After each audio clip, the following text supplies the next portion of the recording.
Iki pat XIX amžiaus Kuršių nerija buvo vienas iš itin svarbių sausumos kelių sujungusių Livoniją ir Prūsiją. Vėlyvaisiais viduramžiais Vokiečių ordino riteriams tai buvo tarsi sausumos tiltas į Livoniją ir trumpiausias kelias iš Karaliaučiaus į Rygą. Nuo XVII amžiaus šio kelio tarptautinė reikšmė dar labiau išauga.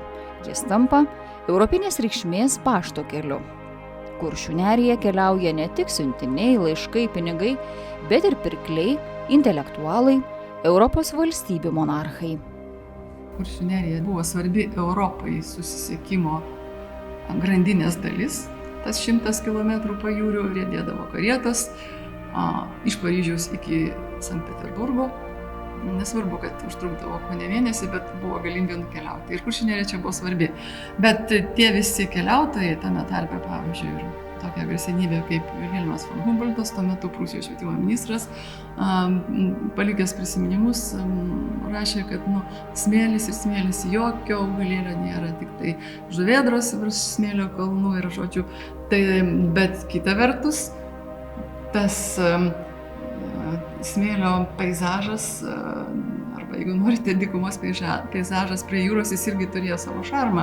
Juk Humboldtas to pačio laikotarpio parašytose tos kelionės metu laiškuose žmonai parašė tą gražią frazę, kad Kuršių neriją būtina pamatyti, kaip Italija ir Ispanija, įdant sielą, prisipildytų nepakartojamo grožio vaizdų. Tai šitą frazę neužilgo, praktiškai po pusę amžiaus nepilno, buvo pradėta naudoti būtent kurortiniai reklamai Kuršių nerijos. Spartėjant komunikacijai tarp Marienburgo ir Rygos, Kuršių nerijoje atsiranda pašto stotys Karčiamos. Šalia jų natūraliai auga ir gyvenvietės. Tačiau situacija kardinaliai pasikeičia XIX amžiaus pradžioje, kai keli šimtus metų svarbus buvęs pašto kelias, kuriuo riedėdavo karietos su pašto siuntomis ir keliautojais iš įvairių Europos šalių, praranda savo vaidmenį, kai Prūsija ir Rusija apie 1830 metus sutarė, kad pagrindiniu pašto keliu turi tapti kelias, vedantis pro Tilžę, Tauragę ir Šiaulius. 1833 metais Juodkrantėje galėjo baigtis labai liūdnai, todėl kad pašto kelias čia nustojo funkcionuoti, buvo nutiestas iš Karaliaučiaus per Tilžę į Lauksargius ir Tauragę į Rygą, sausumos kelias.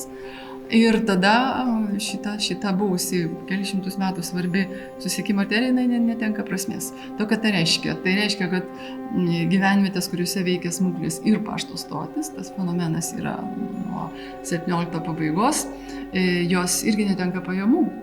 O pašto stotis jos ir ekonominis objektas buvo, jos ir vietos gyventojams daliai ten reikėjo arklius kaustyti, reikėjo šieną paruošti, reikėjo alų virti, buvo užsiėmimų ir aplinkui gyventojams žmonėms, ne tik žvejyba. Ir štai tai viena problema, kuri į tokią ekonominę degradaciją galėjo nustumti Juodkrantę ir kitas gyvenvietės. Kuršių nerija praranda reikšmingą rolę komunikacinėje grandinėje ir lieka aktuali tik lokaliu mastu. Apsnūdusiai Kuršių nerijai, o konkrečiai Juodkrantei, impulsą atsigauti duoda čia atrastos gintaro kasybos galimybės. Būtent tai lemia ir gyventojų skaičiaus augimą. 1862-aisiais Štantin und Beker, gavus teisę Juodkrantėje kasti gintarą, čia gyveno vos daugiau kaip 200 gyventojų. O 1885 metais čia gyvenančių skaičius pašoko iki 851. Pavyzdžiui, tuo metu Nidoje gyveno 686 gyventojai. 1860 metais susikūrė Štantin ir Beker gintaro kasimo firma, nes gilinant farvateriai buvo aptikta gintaro ir jie čia savo bazę įkūrė būtent Juodkrantėje, šiaurinėje dalyje. Dabar vadinama Gintaro įlanka, bet tada jinai taip nesivadino. Tai buvo tiesiog Štantin ir Beker firma, 30 metų, iki 1890 metų kasė gintarą, įdarbino iki 1000 darbininkų. Aišku, sezono metu nuo gegužės iki spalio 3 pamainos, toks tipiškas didelis industrinis objektas, kokių nedaug buvo Rytų Prūsijoje. Tai vat Juodkrantė buvo dar ir industrinis objektas ir kaip tik ta gintaro kasimo firma išgarsino vietovę. Būtent gintaras tapo sėkmės raktu Juodkrantei vystytis kaip kurortui. Palankus buvo ir metas. XIX amžiuje augančių miestų pasiturintys gyventojai ima atrasti šį Baltijos jūros pakraštį kaip puikią vietą poilsiui. Investuoti Juodkrantės kurorto plėtrą ima vietos pirkliai. Pašto stotį 1865 metais nuperka Eduardas Štelmacheris, viešbučių verslininkas iš Tilžės. Susisiekimas garlaiviais Nemunu iš Tilžės patogus, iš Karaliaučiaus galima taip pat atplaukti ir iš Klaipėdos. Štai randasi vis daugiau publikos, kuri norėtų čia ilgiau pabūti, nes graži gamta. Štelmacheris irgi buvo labai nuovokus žmogus, jis klaipėdiečius, kurie sakė, kad būtų malonu čia ilgiau praleisti laiką, jisai kalbino, kad reikia investuoti.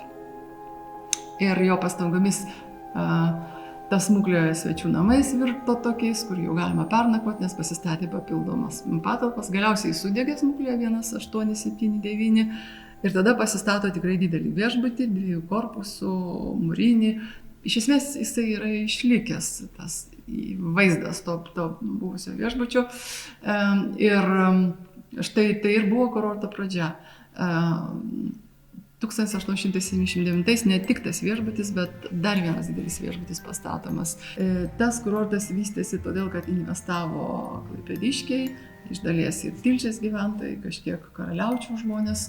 Ir svarbiausia, kad Štelmacheris parodė tą iniciatyvą, o 1881 metais pradėjo veikti kurorto komitetas. Tai yra tas būrys žmonių iš mano minėtų miestų, kurie ir sprendė strategiškai, kaip turi vystytis kurortas. XIX amžiaus pabaigoje Juodkrantės kaip kurorto populiarumas ima augti. Nuolat tobulinama poilsiautojams infrastruktūra. Įrengiama patogi garlaivių prieplauka, nutiesiami pasivaikščiojimų takai, per mišką nuvedamos promenados. Atsiranda tuometinės spa paslaugos.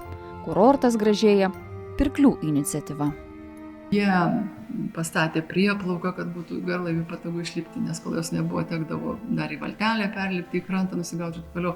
Bet, pavyzdžiui, 1905 metais jie taip pat suorganizuoja pastatyti Luizenbadą, išvertus Luizės maudyklės, tai yra tų laikų spa, šiltos vonios, ten įvairios kitokio pobūdžio vonios, tai yra tai, kas buvo madinga. Joks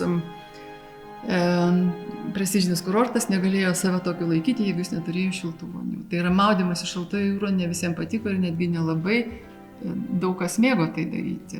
Labiau buvo mėgstama pasivaikščioti promenadomis.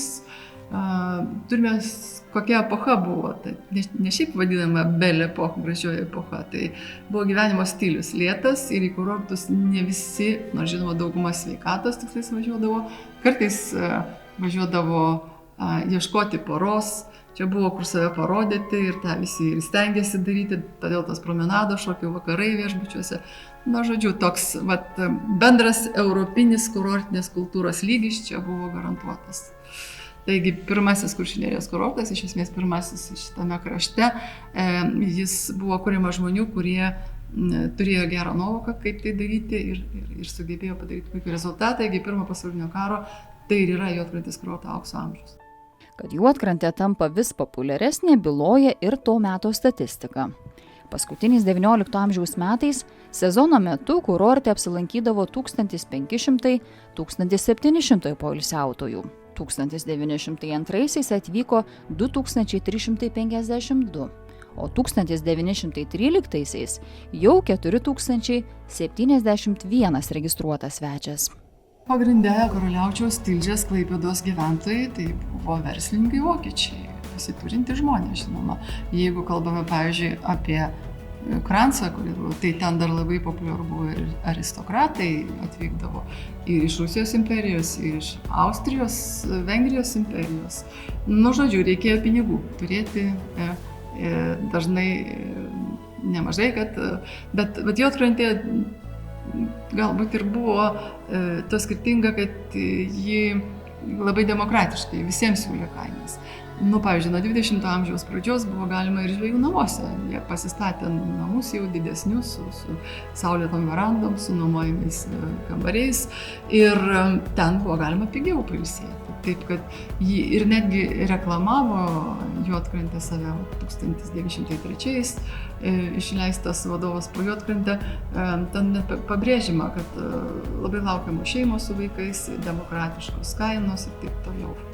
Bet galima buvo išsinuomoti ir atskirą vilą ir kai kurie tai darė visai vasarai, pavyzdžiui, Klaipėdiškių šeima, komersantas toks galėjo sau leisti. Jisai palikdavo šeimą, žmoną su vaikais, tarnaitę toje viloje, pats išvažiuodavo į Karlsbadą sveikatos ieškoti. Juodkrantės aukso amžius truko maždaug 100 metų. Pokyčių metą kurortas išgyvena Klaipėdos kraštą prijungus prie Lietuvos. Šį kraštą pamėgusiems poilsiautojams iš Vokietijos jau prireikdavo vizų, o ir didžiosios Lietuvos gyventojai esą mieliau rinkosi poilsį Palangoje arba Kaune. Į valdžią atėjus Hitleriui padėtis dar labiau komplikavosi, nes atvykusiems iš Vokietijos buvo ribojamas įsivežamos valiutos kiekis. Tai dar labiau sumenkino vokiečiakalbius srautus. 20 amžiaus 4-ajame dešimtmetyje su Juodkrante ima intensyviai konkuruoti Nidos kurortas.